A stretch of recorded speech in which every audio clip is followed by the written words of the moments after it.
Hi guys, the question is the midpoint of segment AB is the point P 0, 4. If the coordinates of B are -2, 3, then the coordinates of A are. So now it is given that in line segment AB,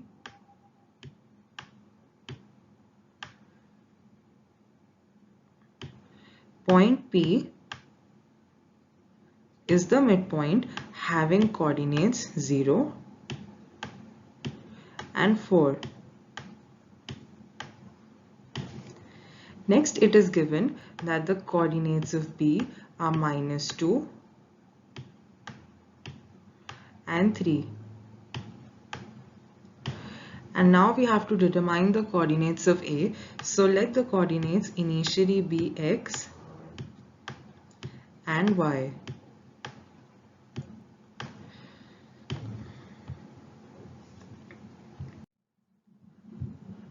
So now the coordinates of point A are X and Y, and it is given that point P is the midpoint of AB.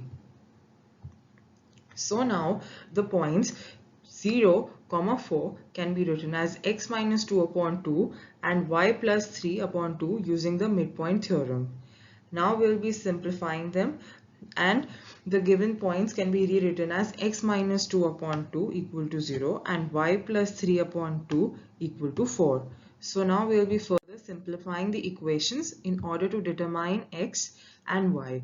That is x minus 2 equal to 0 and y plus 3 equal to 8, giving us x equal to 2 and y equal to 5. Thus, the coordinates of point A are 2, 5, and the correct answer is option A.